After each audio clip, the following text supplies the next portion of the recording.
Imagine a world without words. It is not a quiet world, for nature is never truly silent. It is a world filled with sound, the low rumble of a distant thunderstorm, the relentless crash of waves on a primordial shore, the whispering of the wind through ancient, towering trees. It is a chorus of life, the chattering of insects, the warning shriek of a monkey spotting a predator, the deep, resonant call of a mammoth echoing across the steppe, the lonely howl of a wolf piercing the veil of night. But these sounds, rich and varied as they are not language. They are signals, reactions, instinctual eruptions, bound to the immediate presenter, snapshot of fear, dominance, hunger, or alarm. Now, imagine the inhabitants of this sonorous, yet silent world. They are us, and yet not us. They walk upright on two legs. Their hands, clever and deft, can fashion a stone into a sharp tool, can kindle and tend a fire, can gesture with a complexity that no other creature can match. Their eyes, set deep beneath a sloping brow, hold a light of understanding, a spark of consciousness that is growing brighter with each passing generation. They live in bands bound by kinship and shared struggle, cooperating to hunt the massive beasts that roam the land, to gather the fruits and roots that sustain them, to protect their young from the ever-present dangers of a world indifferent to their survival. They communicate. Oh, how they communicate. Their faces are canvases of emotion, capable of conveying subtle shifts in feeling, a flicker of distrust, a flash of recognition, a warm glow of affection. Their bodies are instruments of expression, using posture, movement, and gesture to indicate, to warn, to invite, to command. A pointed finger towards a herd of grazing antelope, a hand cupped to an ear to signal the sound of approaching danger, a series of deliberate motions to reenact a recent hunt, showing the path of the prey and the strike of the spear. This is a sophisticated system of silent dialogue, a dance of meaning that allows for a level of coordination and social bonding that set them apart from all other creatures. And they have voice. They grunt and groan with effort. They gasp with surprise. They cry out in pain, shriek in terror, and laugh with joy, a laughter that is perhaps not so different from our own. These vocalizations are visceral, immediate, and universal. A cry of pain needs no translation. It is understood instinctively by every member of the group, and indeed, by many other animals. It is a direct line from feeling to sound, bypassing the need for thought or construction. But for all its richness, this system of communication exists within a profound and limiting silence. It is a world trapped in the eternal now. The experiences of the past can be mimed, but they cannot be truly described. The lessons of a deceased elder die with them, their cumulative wisdom fading into vague legend. Plans for the future are rudimentary, limited to the immediate concerns of the next sunrise, where to hunt, where to find water. Complex, abstract concepts, the idea of a spirit, the meaning of a dream, the notion of a place beyond the visible mountains remain locked inside individual minds, unable to be shared, compared, or refined. Knowledge is personal, memory is fleeting, and culture is stagnant. Each generation must rediscover the world almost from scratch, adding only the smallest of increments to the understanding of the one before. This was the world of our ancestors for hundreds of thousands of years. A world of deep intelligence and deeper silence, a world on the brink. For that spark of consciousness, that growing light behind the eyes, was yearning for a means to break free. It craved a way to share not just the what, but the why and the how.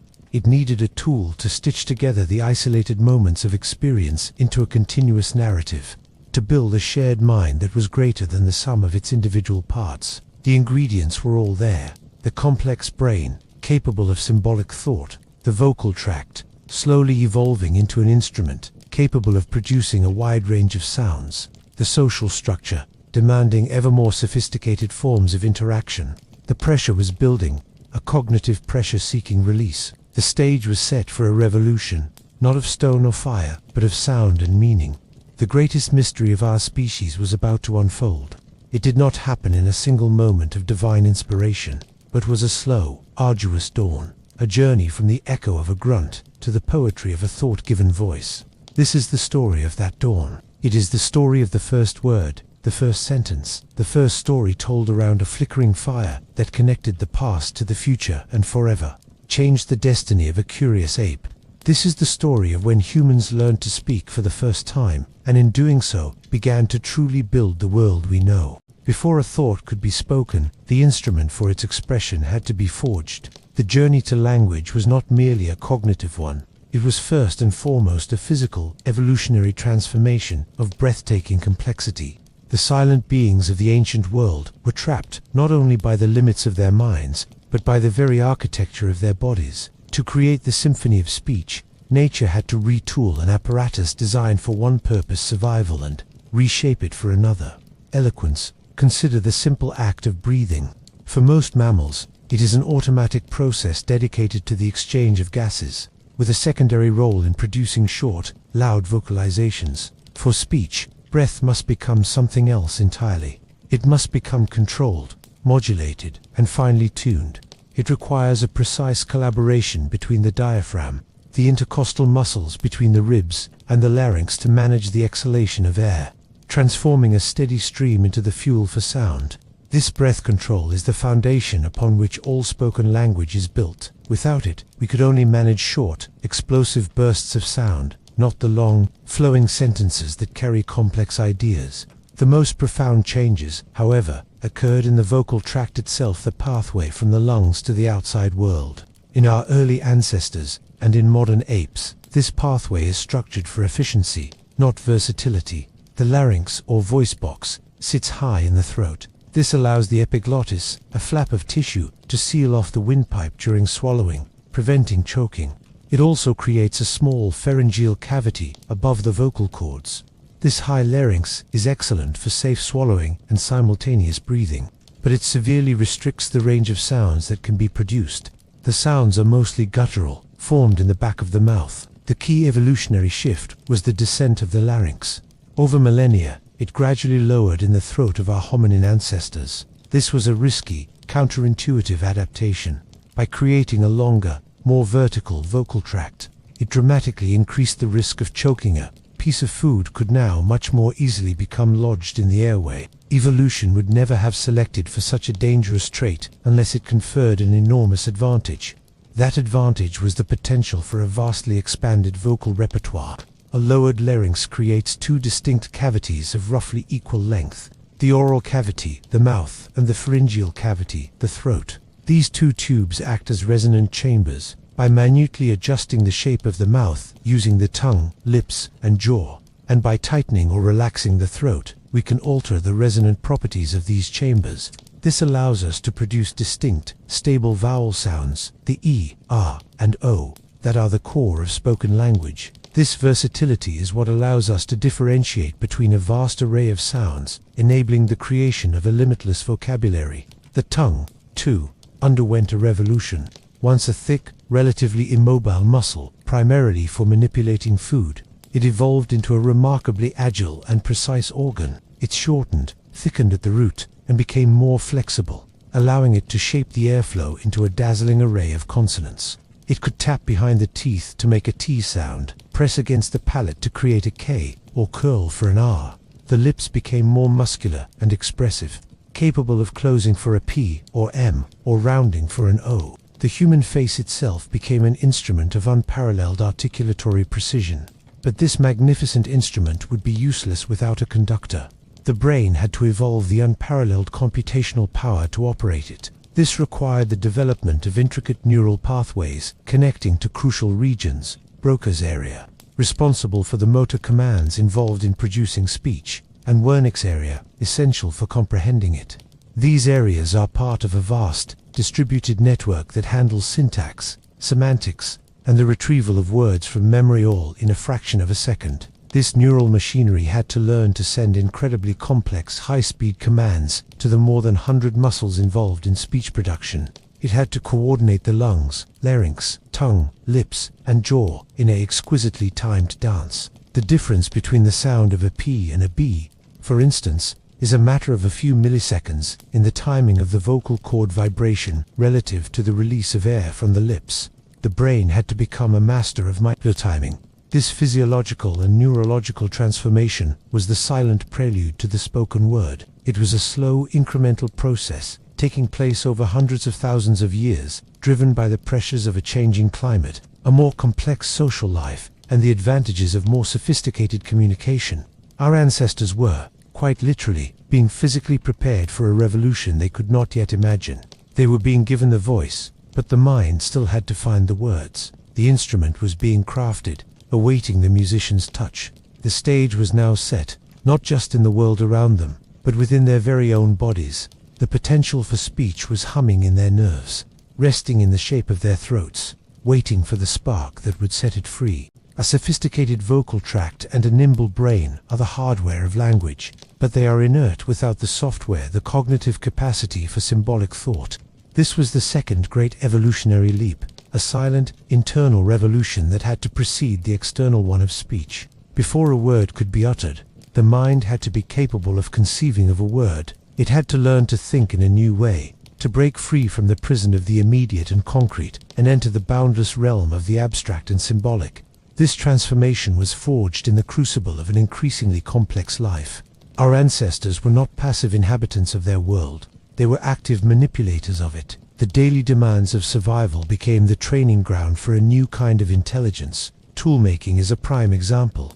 The crafting of an Acheulean hand axe, the iconic teardrop-shaped stone tool, was not a random act of hitting one rock with another. It was a process that required foresight, planning, and a mental template. The toolmaker had to see the finished axe inside the raw lump of flint. They had to sequence a complex set of actions, selecting the right core stone, choosing the right hammerstone, striking at the precise angle and with the precise force to flake off pieces, systematically shaping the tool from every side, all while constantly comparing the emerging form to the ideal image held in their mind. This is a cognitive cascade that involves working memory, attentional control, and an understanding of cause and effect that operates over an extended time frame. It is a form of physical syntax, a structured, rule-bound process, where the order of operations is critical to the outcome. This technological syntax was a precursor to linguistic syntax. The mind was learning to hold concepts, manipulate them, and assemble them into a structured, purposeful whole.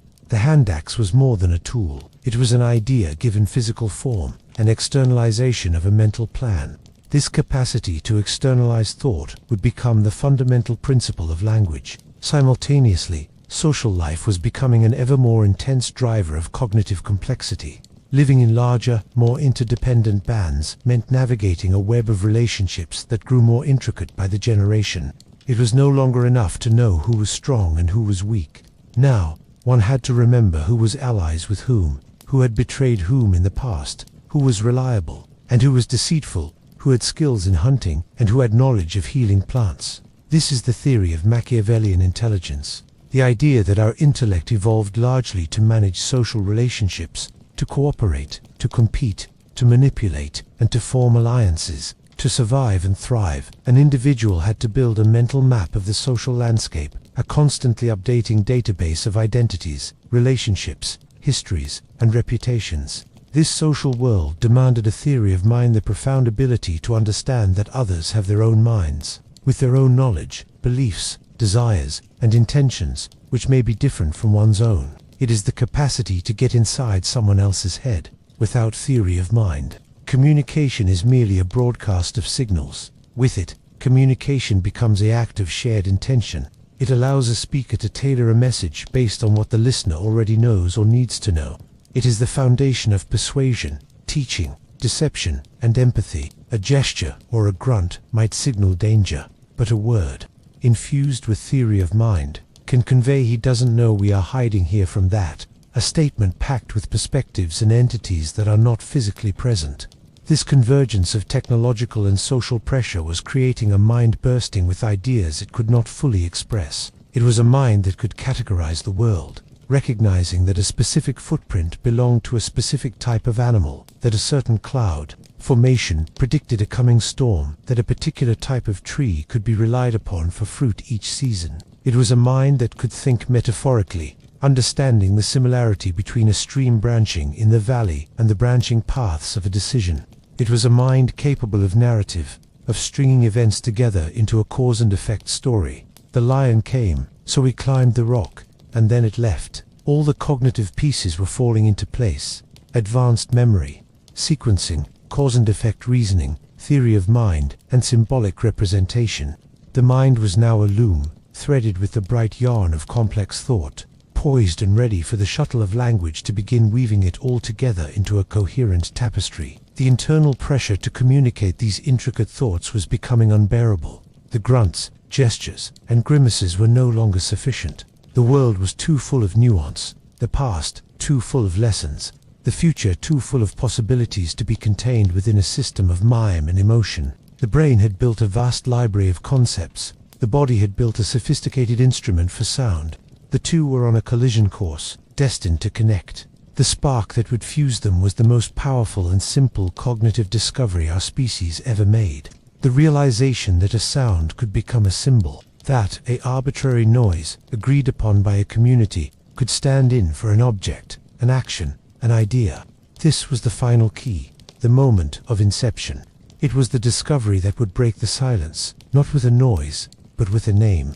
The transition did not happen with a bang, but with a slow, dawning realization, perhaps repeated countless times in countless bands across the ancient world. It was not the invention of a single genius, but a collective, cultural emergence, a cognitive threshold gradually crossed through shared endeavor and necessity. The first words did not arrive as fully formed sentences discussing philosophy or recounting epic tales. They arrived as labels, as hooks upon which to hang the burgeoning complexity of thought. Imagine a scene, repeated over generations. A small band is gathered around a recent kill, a large antelope. The work of butchering is a coordinated effort. Pointing gestures indicate where to cut. Grunts of effort accompany the pulling of sinew and the cracking of bone. An elder, her hands stained with blood, holds up a specific tool, a sharp-edged flake of stone perfect for slicing through tough hide. She makes a sound, not a grunt of effort or a cry of alarm, but a deliberate, repeated vocalization as she taps the tool. Perhaps it is a click, a specific hum, or a short, sharp syllable like tuk. She looks at a younger member, makes the sound again, and hands them the tool, gesturing for them to use it. This is the seminal moment. The sound is not the tool. The sound is not the action of cutting, but the sound has become intrinsically linked to both. It is a symbol. It is a shared, arbitrary sign that everyone in the group can learn to associate with that object. The next time the hide needs to be removed, someone can say tuk, and the right tool can be requested, found, and handed over without the need for pointing or miming. Efficiency is improved. Understanding is deepened. What were these first words likely to be? They were the words most critical to survival and social cohesion. They named the immediate and the indispensable, nouns of the highest value, the things that were central to their existence. Water, fire, meat, stone, predator, likely a specific one, like cat for a lurking lion, not an abstract category. Sun, cloud, the names of people within the band, distinct from the general grunt of recognition. Verbs of action, the core activities that defined their lives. Give, take, come, go, hit, cut, throw, run. These action words were likely fused with urgency and emotion at first, but gradually became more standardized. Key social and emotional concepts, yes, no, good, bad, danger. These were the glue that held the group together, allowing for quick consensus and warning. This was the great leap, the disentangling of a concept from its immediate sensory experience. The word fire could now be used when the fire was only a smoldering ember, or when it was not present at all, in the planning to build one later.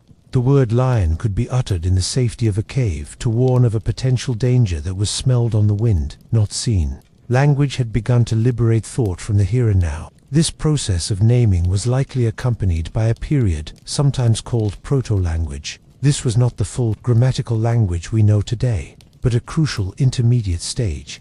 It would have been a language of single words and stock phrases, heavily reliant on context and gesture. A utterance, like firebad, might mean the fire is too hot, it is burning the meat, it is spreading where it shouldn't, or it has gone out. The exact meaning would be interpreted from the situation, the tone of voice, and the speaker's gestures. Yet, even in its simplicity, this proto-language was revolutionary. It allowed for the storage of knowledge outside of a single mind. The name for a poisonous plant could be taught to children, preventing a fatal mistake. The best technique for shaping a spear tip could be associated with the word for the specific type of stone required. Cultural knowledge, once ephemeral and personal, could now begin to accumulate and be passed down with greater fidelity. The world, once a chaotic, continuous stream of sensations, began to be categorized, passed, and filed away in mental cabinets with verbal labels. This was the true beginning of humanity's intellectual dominion over the world. By naming a thing, they began to understand it. By understanding it, they could predict its behavior, and by predicting its behavior, they could control it. The first words were spells of incredible power, spoken into the silence of the world. And the world, for the first time, began to answer. The power of single words was immense, but it was ultimately limited. A world described solely in labels is a world of isolated facts, a collection of snapshots without a narrative. The next great breakthrough, perhaps even more profound than the first word, was the discovery of how to link these words together. This was the birth of grammar, the set of cognitive rules that allows us to combine symbols to generate an infinite array of new meanings. Grammar is the loom that transforms the individual threads of words into the rich tapestry of language. This development did not emerge from a conscious desire to create rules. It was once again forged in the furnace of necessity. The pressure to communicate more complex, relational ideas became unbearable. A proto-language utterance, like man-mammoth spear, is fraught with ambiguity. Does it mean the man speared the mammoth? The mammoth speared the man. The man and the mammoth and a spear are all present. The potential for catastrophic misunderstanding was enormous. Survival depended on clarity. The solution was syntax, the order of words. The human mind, already adept at sequencing actions in tool-making and social rituals, began to apply this skill to sounds. A convention emerged, perhaps unconsciously at first, that the doer of an action came first, followed by the action itself, and then the object of the action. Man, spear, mammoth. This simple rule, this ordering, eliminated the ambiguity. It created a fundamental cognitive structure for the proposition, actor, action, object. This was the kernel from which all modern grammar would grow. But order alone was not enough. The world is not just a series of actions. It is full of relationships, modifications, and states of being. The mind began to develop other tools. The power of the modifier, the noun fire, is powerful. But the ability to modify it transformed understanding. Big fire, small fire, red fire, bad fire. This allowed for a precision of description that was previously impossible. It moved language from the general to the specific, tense and time. The concept of time is abstract. The first words were locked in the present, but the human mind lived in memory and anticipation. The development of ways to indicate time was a monumental leap. It might have started with simple time-indicating words, now, before, after, tacked onto a statement.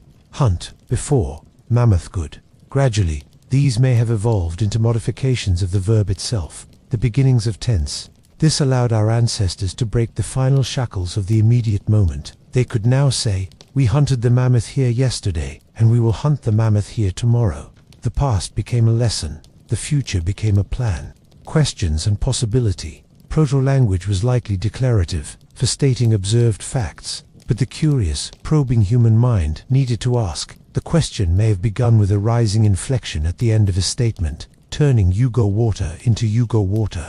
This simple vocal trick opened the door to inquiry, to the exchange of information, to the very concept of unknown knowledge that could be sought out. The social bond of storytelling. The greatest and most human application of this new grammatical tool was narrative. With the ability to string together multiple events with actors, actions, and objects, our ancestors could do more than label the world. They could explain it. Around the evening fire, for the first time, an elder could recount not just a series of events, but a story. The great lion stalked the grazing antelope. The brave hunter threw his sharp spear. The lion roared but fell. We ate the good meat and were safe. This was more than entertainment. It was the transmission of history, of skill, of values, of identity. It was the creation of myth, the attempt to explain the mysteries of the world, the origin of the sun, the reason for thunder, the nature of death. Storytelling became the primary vehicle for culture, binding the group together with a shared past and a common understanding. Grammar was the operating system for the human mind. It provided the rules to manage the explosion of concepts that words had unleashed. It allowed for the internal composition of thoughts of breathtaking complexity before they were ever uttered. A mind without grammar can think water, thirsty, and I. A mind with grammar can think, I am thirsty, so I will go to the water, and then can say it, and then can be understood. This was the final piece of the puzzle. The instrument of the body was ready. The cognitive capacity for symbols was in place, and now the rules of combination had been discovered. The isolated sparks of words could now be woven into a sustained flame of shared meaning. Language was no longer a set of labels for the world. It had become a tool for building a parallel world, a world of shared understanding, a world constructed entirely from words. This world existed between them, around the fire, in the space between speaker and listener. It was a world they built together, sentence by sentence, story by story. And in building it, they were building themselves into something new. They were becoming us. The story of the birth of language is one of the greatest detective stories in human history. Unlike a stone tool or a fossilized bone, words do not fossilize. The first conversations evaporated into the air the moment they were spoken, leaving no direct trace for us to find. We are left to piece together the timeline of this revolution from a myriad of indirect clues, circumstantial evidence etched in stone, encoded in genes, and implied by the breathtaking achievements of our ancestors. The case for when humans learned to speak is built on a foundation of compelling, if fragmentary, evidence. The most tantalizing clues come from the human body itself. As discussed, the descended larynx is a key adaptation for speech, but it is made of soft tissue and cartilage that decomposes.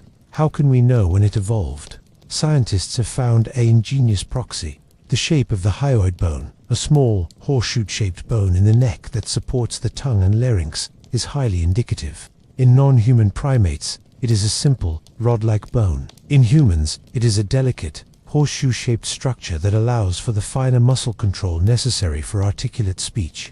The discovery of a modern-looking hyoid bone in a Neanderthal skeleton at Kebera Cave in Israel was a seismic event in paleoanthropology. Dated to around 60,000 years ago, it provides powerful physical evidence that our evolutionary cousins possessed the anatomical hardware for speech. This suggests that the vocal tract modern enough for language had evolved, at least in our common ancestor with Neanderthals, pushing the potential for speech back to over 500,000 years ago. The fossil record of the skull offers another line of evidence. Endocast's internal molds of the brain castle allow paleoneurologists to study the imprints left by the brain on the skull. While interpretations are contentious, some studies suggest that the neurological features associated with and Wernicke's areas, the brain's language centers, begin to show a more modern human-like pattern in Homo erectus over 1 million years ago. This does not mean Homo erectus recited poetry, but it implies the neural foundations for complex communication were being laid, brick by brick, over immense stretches of time. If the body provides clues for the capacity for language, archaeology provides evidence for the behaviors that would have been virtually impossible without it. The most compelling of these is the seafaring colonization of the world. The island of Flores in Indonesia was reached by a species of hominin, Homo floresiensis, by at least 700,000 years ago. Reaching an island visible only from another island requires the construction of some kind of watercraft and a coordinated, purposeful voyage. This is not the action of a scattered group fleeing along a coastline. It is a planned expedition. It is incredibly difficult to imagine such a complex, cooperative, and goal-oriented task being planned and executed without a sophisticated form of communication to coordinate the effort, discuss the design of rafts, and convey the destination. Later, the most iconic evidence comes from the symbolic explosion associated with anatomically modern humans. Homo sapiens, around 100,000 to 70,000 years ago, most vividly in the caves of Europe and Africa.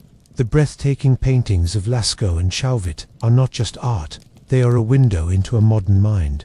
They represent symbolism, narrative, and almost certainly ritual. The use of ochre for body paint, the crafting of intricate jewelry from shells and ivory, the development of complex multi-stage technologies like heat-treating stone to improve its flaking quality. All these behaviors point to a mind that was categorizing the world, thinking abstractly, and transmitting incredibly detailed cultural knowledge from one generation to the next. This cultural complexity is the fingerprint of full, modern language. It is the material echo of stories told, techniques taught, and beliefs shared. Finally, genetics offers a fascinating, though highly speculative, timeline. The study of the FOXP2 gene, often sensationalized as the language gene, provides a clue. It is not a gene for language, but a regulatory gene that influences the coordination of fine motor movements of the face and mouth, crucial for articulation.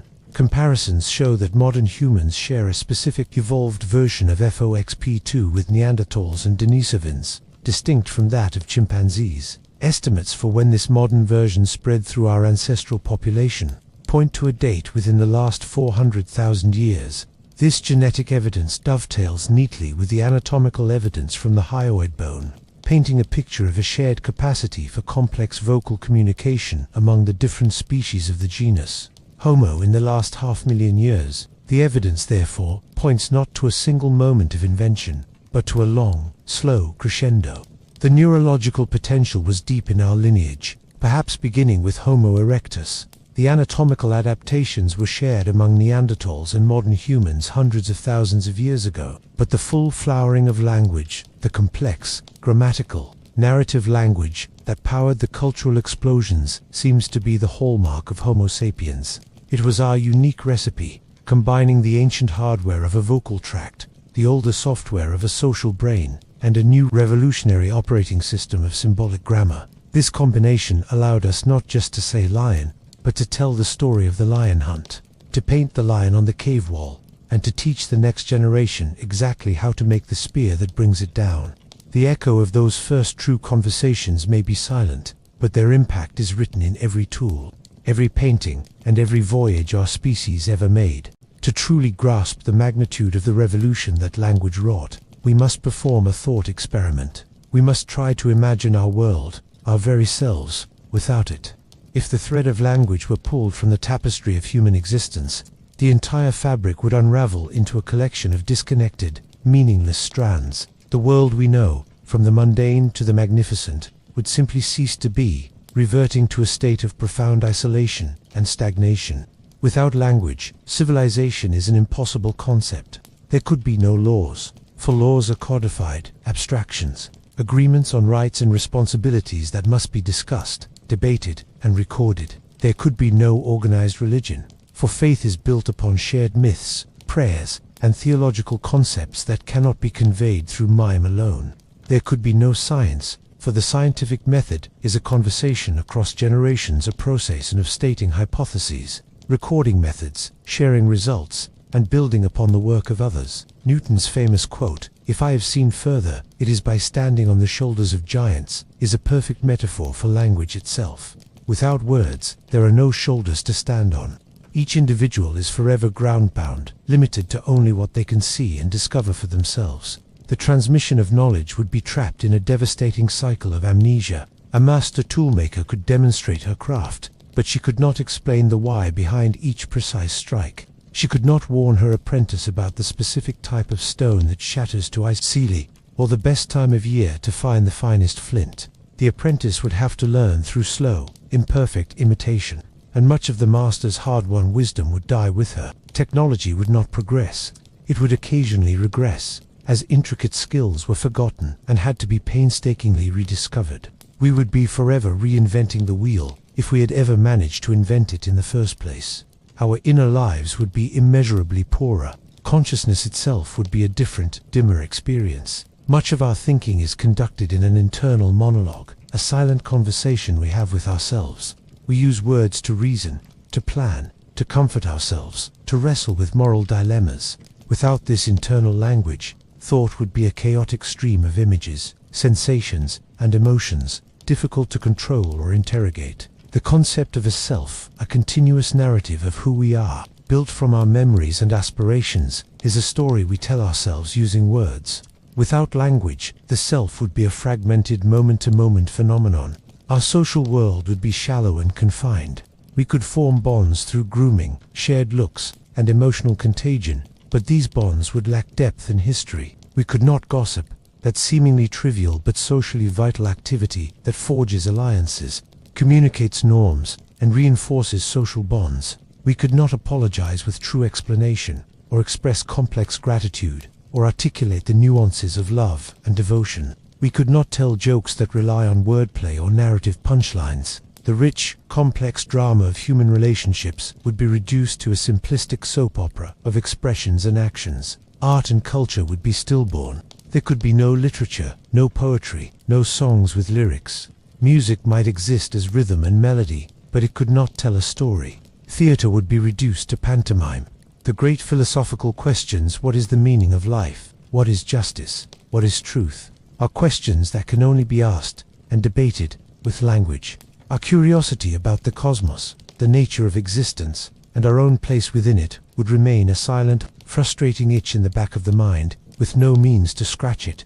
In essence, without language, we would not be human as we understand the term. We would be a different kind of animal, clever, social, emotional, and skilled, but ultimately trapped. Trapped in the present moment. Trapped within the limits of our own individual minds. Trapped in a world where knowledge died with the knower, where culture could not accumulate, where the future was as unknowable and unplannable as the distant past. The silence would be absolute. It would not be the peaceful silence of a wilderness, but the stifling silence of a prison. The birth of language was the shattering of that prison's walls. It was the key that unlocked the collective human mind, allowing us to pool our intelligence, to transcend our individuality, and to begin the long, collaborative project of building a world of meaning. Every book, every song, every law, every scientific discovery, every whispered secret, and every declaration of love is a testament to that momentous liberation. It is the ongoing conversation that began around a fire in the deep past, and it is a conversation from which we must never, ever cease. The story of language's origin is not a tale with a definitive ending, a moment where the final piece clicked into place and the system was complete.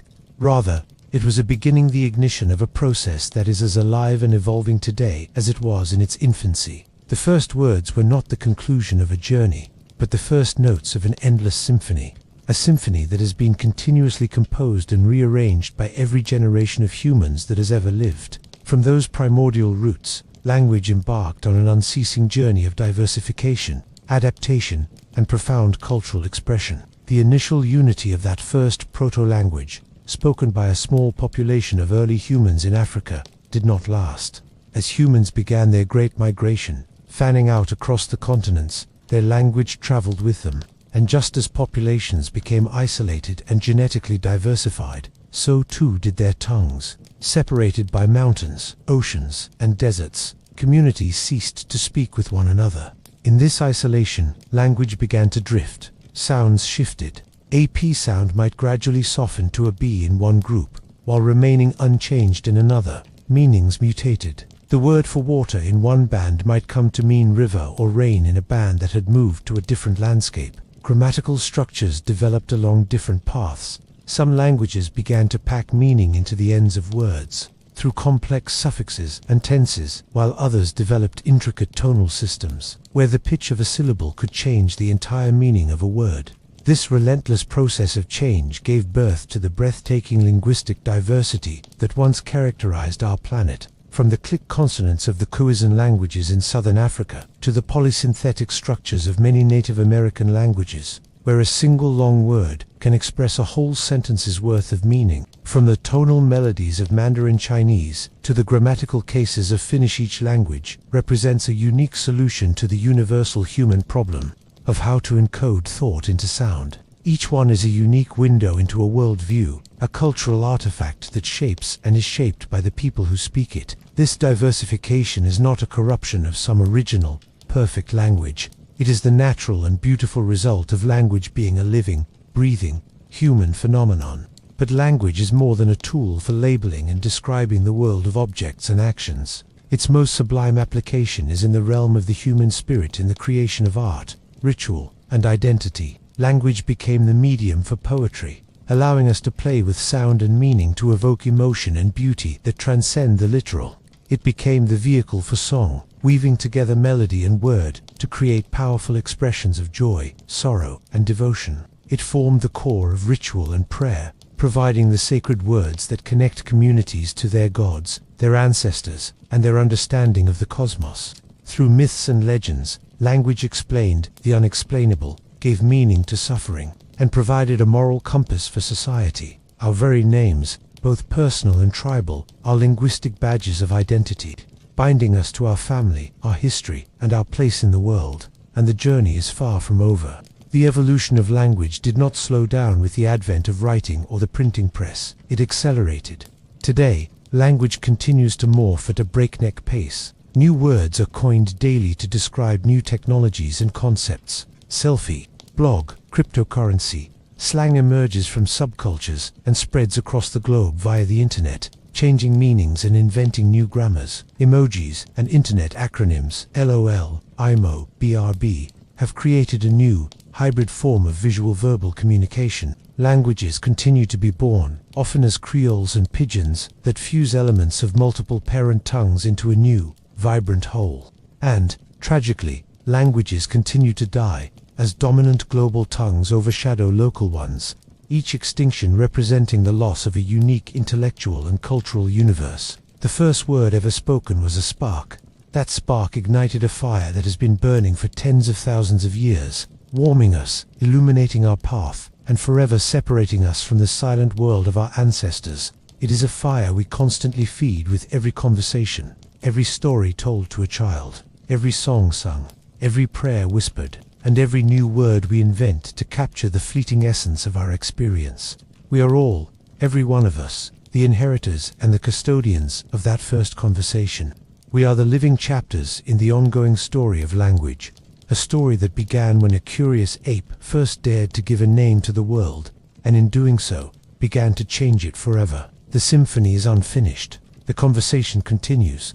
Speak on. We are the children of that first, impossible conversation. Every time we speak, we participate in a legacy that stretches back into the deep mists of prehistory, to a time when meaning was first wrested from silence and given voice. The journey from that initial spark to the complex global tapestry of human communication is the foundational story of our species, and its implications are not merely historical. They are immediate and deeply personal. They shape our present and will dictate our future in ways we are only beginning to understand. Understanding the origin of language is to understand the most fundamental aspect of our humanity. It humbles us, revealing that our greatest tool was not a sudden gift, but a hard-won achievement, forged over millennia through incremental changes in our bodies, our brains, and our social structures. It connects us to our ancient ancestors, not as primitive brutes, but as intelligent, struggling beings on the cusp of a revolution, whose lives were as rich and complex as our own, even if their means of expressing it were vastly different. It also connects us to the other species with whom we share the planet, reminding us that the boundaries between communication and language are fluid, and that we see in other animals echoes of the cognitive processes that would in us flower into full speech. This understanding also bestows a profound responsibility. Language is our planet's most endangered human resource. Of the estimated 7,000 languages spoken today, nearly half are threatened with extinction, many with only a handful of elderly speakers left. Each language that dies is not just a loss of vocabulary or grammar. It is the loss of a unique way of seeing and categorizing the world. It is the loss of ancient knowledge about local ecosystems, medicinal plants, and cultural traditions. It is the silencing of a distinct human voice, a unique thread in the human story snapped forever. The effort to document, revitalize, and preserve linguistic diversity is not an academic exercise. It is an urgent act of cultural and intellectual conservation, a way of honoring the countless generations whose conversations built these unique worldviews. Furthermore, in an age of artificial intelligence and machine learning, we are forced to become philosophers of language once again. We are teaching machines to parse our syntax, recognize our speech, and even generate text that mimics human conversation. In doing so, we are holding a mirror up to our own linguistic capabilities, forcing ourselves to define what is essential about human language: its creativity, its ambiguity, its deep connection to emotion and experience, its ability to understand context and subtext in a way no algorithm yet can. The development of AI is, in a strange way, a continuation of that ancient journey, an attempt to externalize and replicate the most human of our faculties. Most importantly, the story of language's birth calls us to be mindful of how we use this extraordinary power. Language can build bridges of understanding or walls of hatred. It can spread knowledge or propagate lies. It can comfort and heal or wound and destroy. The same faculty that allows us to write poetry and laws also allows us to spew vitriol and misinformation. The first words gave us the power to name the world. With that power comes the eternal choice of what to name, how to name it, and to what end. We are the carriers of the first conversation. We hold this immense power in our mouths and minds every single day. We use it to order coffee, to negotiate peace treaties, to write novels, to say I love you, to teach our children, to dream aloud. The silence was broken long ago, and it can never be restored. We are forever inhabitants of a world of sound and meaning. So, let us speak with awareness. Let us listen with empathy. Let us remember the immense journey contained within every word we utter. Let us use this great gift to tell stories that need to be told, to ask questions that need to be asked, and to build a world of understanding worthy of the incredible cognitive revolution that made it all possible. The first humans to speak did so to connect, to survive, and to understand. In honoring their legacy, we must strive to do the same. The conversation began around a fire in the distant past. It now spans the globe, a ceaseless, shimmering web of human connection. It is our greatest inheritance. It is our story, and it is still being written. We have travelled a long path from that imagined silence, from the world of gesture and grunt, to the dizzying complexity of the modern human linguistic universe. We have traced the anatomical adaptations that crafted our vocal instrument, the cognitive revolutions that forged a mind capable of symbolic thought, and the social pressures that demanded ever more precise communication. We have witnessed the spark of the first word, the revolutionary birth of grammar, and the incredible diversification of language as it flowed with humanity to every corner of the globe. We have seen its power to build civilizations and its fragility in the face of extinction. This journey reveals that language is not a static artifact discovered once and for all. It is a living, breathing, evolving process. It is the ultimate collective project of our species, a project to which every human being who has ever spoken has contributed. It is the software of human consciousness, the network that connects our individual minds into a collective intelligence. It is the loom on which we weave the fabric of culture, society, and shared understanding. The question, when did humans learn to speak for the first time, ultimately dissolves into a deeper realization. There was no single first time. There was a long, slow dawn, a cascading series of breakthroughs across different domains, biological, neurological, social, that gradually converged to create the conditions for language.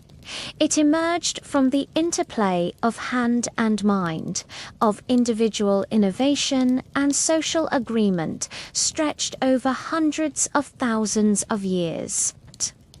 The final glittering constellation of full grammatical language may be the signature of Homo sapiens, but its stars were ignited deep in our evolutionary past.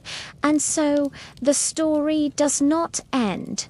It continues in the vibrant, chaotic, and creative ways we use language today. It continues in the slang of teenagers, the technical jargon of scientists, the poetry of new generations, and the pidgins and creoles born from cultural collision and fusion. It continues in the silent, internal monologue of your own mind as you read these words, and in the conversations you will have when you set this text aside. The birth of language was the moment we began to truly construct our world. Before it, we were inhabitants of nature. After it, we became its interpreters, its storytellers, and its architects. We used words to map the stars, to dive into the atom, to conceive of gods and laws, and to express the ineffable complexities of the human heart. We used them to record our history and to imagine our future. The first conversation around that primordial fire was the most important one we ever had. It started everything. Every word spoken since is part of that same unbroken dialogue across generations, across cultures, and across time. We are all links in that eternal chain of speech. So, as you move forward from this narrative, carry with you the awe of that revelation. See every conversation not as a mundane exchange, but as a participation in a miracle. Understand that every time you speak, you are adding your own unique voice to the greatest story ever told. The story of us, a species that learned to turn breath into meaning, and in doing so, filled the silence of the universe with the sound of its own consciousness. The first humans learned to speak to connect with each other. We speak for the same reason. The dialogue is eternal. The invitation to participate is forever open. The magnificent edifice of language, for all its cultural and cognitive complexity, is built upon a foundation of biology. The ability to speak is not merely a skill we learn. It is an innate potential, a biological imperative hardwired into the very essence of our species. This potential is encoded in our genes, a silent blueprint that guides the development of the brain and body towards the capacity for language. The study of this genetic foundation offers a fascinating, though intricate, window into the deep history of our speech. The most famous, and often misunderstood, player in this field is the FOXP2 gene. It is frequently called the language gene in popular science, but this is a dramatic oversimplification. FOXP2 is not a gene that contains a specific narrative or a set of words. Rather, it is a regulatory gene, a master switch that influences the activity of many other genes. Its primary role is in the development of brain circuits and the neural mechanisms that control fine sequential movement. It is crucial for the coordination of the intricate muscle movements required for articulation, the precise dance of the lips, tongue, larynx, and diaphragm that produces clear speech. The evidence for its importance is stark. Individuals with a rare mutation of the FOXP2 gene suffer from a severe speech and language disorder, struggling with controlling the fine movements of their face and mouth, which leads to difficulties in articulating words. They also have problems with grammar and understanding complex sentences. This demonstrates that FOXP2 is not for language itself, but for the foundational neural hardware that makes language possible. When scientists compared the human FOXP to protein to that of other species, they made a startling discovery. While the gene is found in many animals, including mice, bats, and birds, the human version has two specific amino acid changes that occurred after our evolutionary lineage split from that of chimpanzees. Even more intriguing, research suggests that the modern human version of FOXP2 was also present in Neanderthals and Denisovans. This genetic clue strongly implies that the neural prerequisites for complex vocal learning and motor control were in place in our common ancestor over 500,000 years ago. We were, genetically speaking, being prepared for speech long before we fully used it. But FOXP2 is not the whole story. It is likely the most prominent member of a whole orchestra of genes involved in building the language-ready brain. Other genes are implicated in the development of the auditory cortex, allowing us to discern the subtle acoustic differences between sounds like ba and pa with incredible speed. Others are involved in building the connections between Broca's and Wernicke's areas, creating the high-speed data highway necessary for fluent speech production and comprehension. This genetic blueprint interacts with experience in a process of breathtaking complexity. A child is not born speaking, but is born with a brain exquisitely primed to absorb language from its environment. This is known as the critical period, hyposysa, window of heightened neuroplasticity in early childhood, during which the brain is most efficient at acquiring language. The infant brain listens to the surrounding babble and begins statistically analyzing the sounds, identifying the phonetic building blocks of its native tongue. It starts to recognize patterns, then grammatical rules, all without explicit instruction. This innate, biologically driven capacity to acquire any human language is perhaps the strongest evidence for our genetic predisposition. Therefore, the story of language's origin is also written in our DNA. It is a story of subtle genetic tweaks and changes over vast stretches of time, fine-tuning our neural circuitry for motor control, auditory processing, and cognitive sequencing. These changes did not create a finished product, but rather a fertile ground. They created a brain that was not just larger, but differently wired. Brain hungry for patterns, capable of immense mimicry, and desperate to impose order on the world through symbol and syntax. The genes provided the latent potential. Culture and necessity provided the spark that ignited it. We are born with the whisper of language in our genes, a whisper that our upbringing amplifies into a voice. Before the first word was ever spoken in a hunt or around a communal fire, the seeds of language were being sown in a far more intimate setting, the space between a mother and her infant.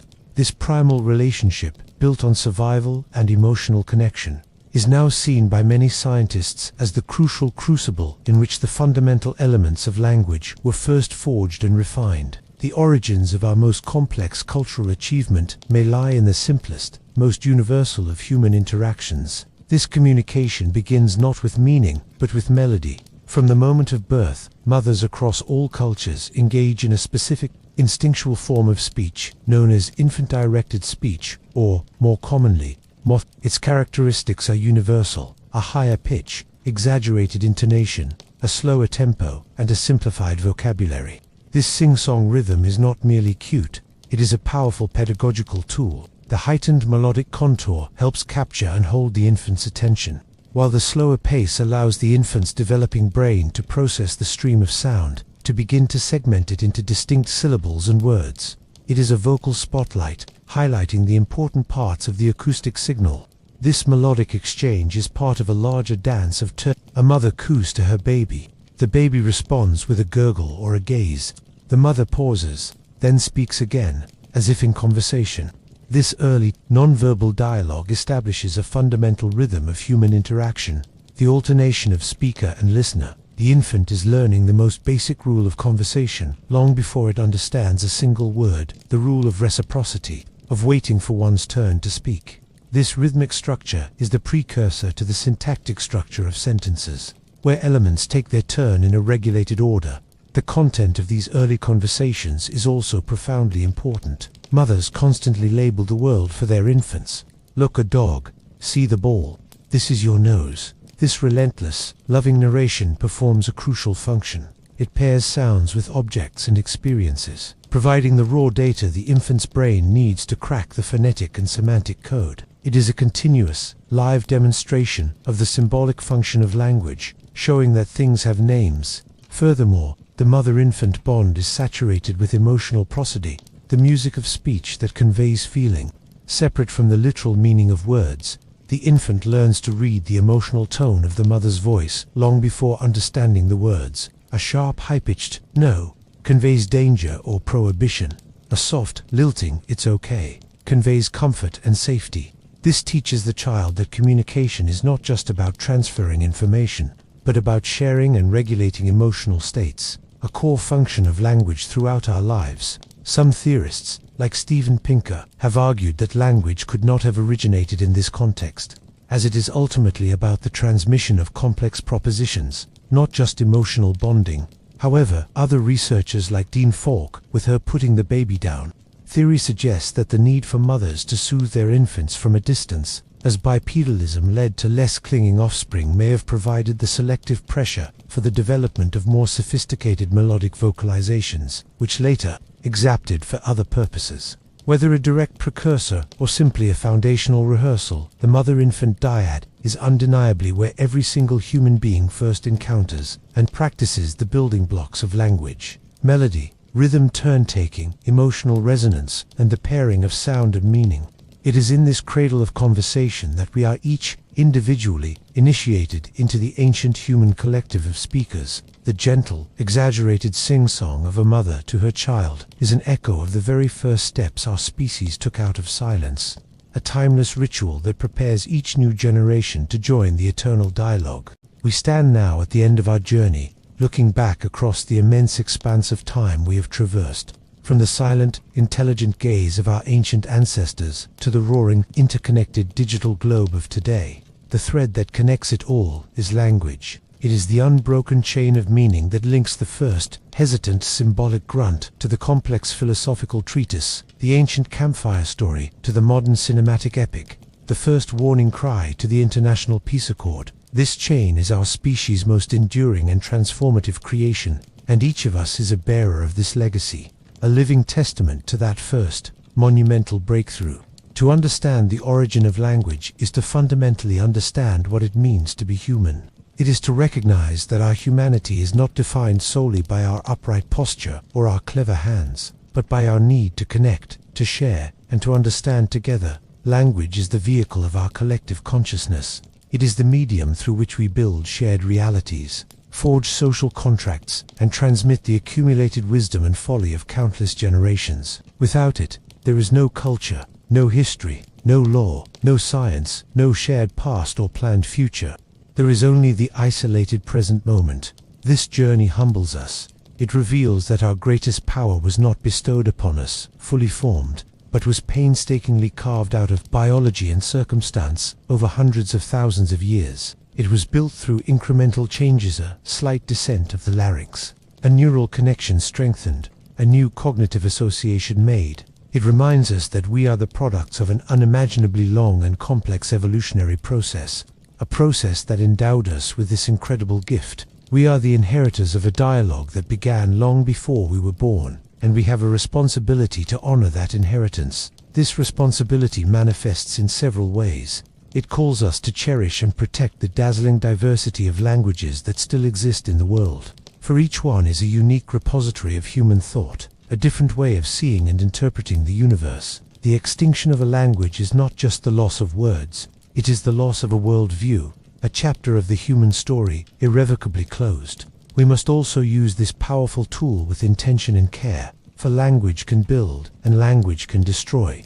It can spread truth, and it can propagate lies. It can foster empathy, and it can fuel hatred. The same faculty that allows us to say "I love you" and "I understand" also allows us to demean and to deceive. With the power of the word comes the profound ethical responsibility to use it wisely, to seek clarity over confusion, understanding over prejudice, and connection over division. Finally, the story of language's origin is a story that is still unfolding. It did not end in the Paleolithic era. Language is a living, breathing, evolving entity. It changes with each new generation, adapting to new technologies, new social structures, and new ideas. The digital age is transforming language at a breathtaking pace, giving rise to new forms of expression, new vocabularies, and new global conversations. The emergence of artificial intelligence capable of parsing and generating human language presents us with a new mirror, forcing us to ask ever deeper questions about what is truly unique about human communication, its creativity, its emotional resonance, its connection to lived experience. As you go forth from this narrative, carry with you a new awareness. Let every conversation you have, every book you read, every song you hear, be infused with the awe of this realization. You are participating in a miracle. Every time you speak, you are breathing life into a tradition that is tens of thousands of years old. You are adding your own unique voice to the greatest and most ongoing collaborative project in human history. The first humans learned to speak to bridge the silence between their minds. We speak for the same reason. We speak to connect, to learn, to love, and to build. The dialogue that began around a fire in the deep past now spans the entire planet, a shimmering, intricate web of human thought and feeling. It is our collective masterpiece. It is the sound of our species talking itself into existence, generation after generation. The chain is unbroken, the conversation continues, and it is now your turn to speak.